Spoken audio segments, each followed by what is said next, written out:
একই ব্যক্তি যাতে সংসদ নেতা এবং প্রধানমন্ত্রী না হন এবং একই ব্যক্তি যাতে দুইবারের বেশি প্রধানমন্ত্রী না হতে পারেন।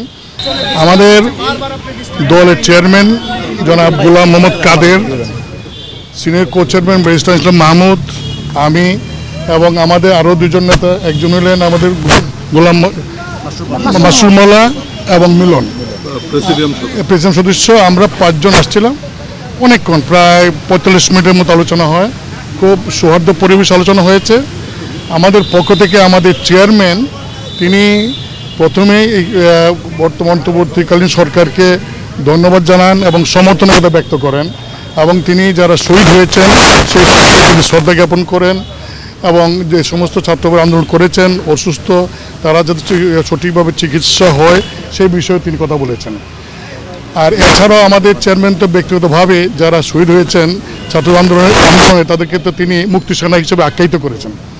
যাই হোক, আমরা আজকে এখানে এই বর্তমান যে পরিস্থিতি সেই পরিস্থিতি নিয়ে সার্বিকভাবে আমরা আলোচনা করেছি। বিশেষ করে আমাদের চেয়ারম্যান বলেছেন যে এই দেশ বা জাতি এমন কিছু কিছু বিষয় আছে দেশের প্রশাসনে, বিচার বিভাগে এবং কনস্টিটিউশনাল বডিগুলিতে যেগুলি সংস্কার প্রয়োজন, যেগুলি সাধারণত নির্বাচিত একটি সরকার হলেও ভালো ভোট দিয়ে নির্বাচন করলেও নির্বাচিত হওয়ার পর পুলিশ নর্মালি করেন না।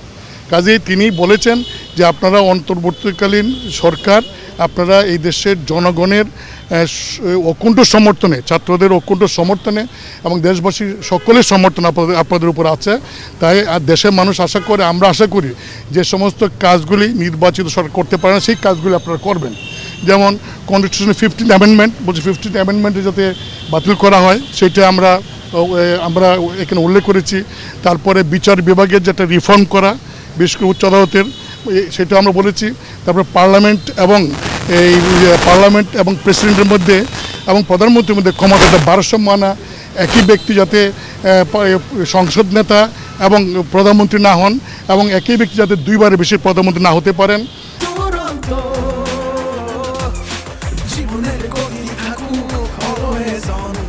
এখন এই মুহূর্তে মানুষের প্রত্যাশাটা বেশি যাতে দ্রব্য মূল্যটা গুরুত্ব দেওয়া হয়, যাতে একটা ক্রয় ক্ষমতার মধ্যে থাকে এবং আইন শৃঙ্খলা পরিস্থিতি যাতে আরও উন্নতি হয়, বিশেষ করে পুলিশ বাহিনীকে যাতে আরও অ্যাক্টিভ করা হয়, এই সমস্ত বিষয়ে আমাদের মাননীয় চেয়ারম্যান আলাপ করেছেন। তারপরে আমরা এটা বলেছি যে যে সংস্কারগুলি দাবি আসছে জনগণের পক্ষ থেকে এবং আমরা করেছি, সেই সংস্কারগুলি করে তারপর নির্বাচনের বিষয়ে সরকার বা এই সরকারটা চিন্তা করতে পারেন। কিন্তু আমাদের দাবি যে সংস্থাগুলিতে আগে গুরুত্ব দিয়ে সংস্থাগুলি করা হোক এবং সংস্থাগুলি করতে গিয়ে যতটুকু সময় লাগে সেই বিষয়ে জাতীয় পার্টির পক্ষ থেকে সমর্থন থাকবে।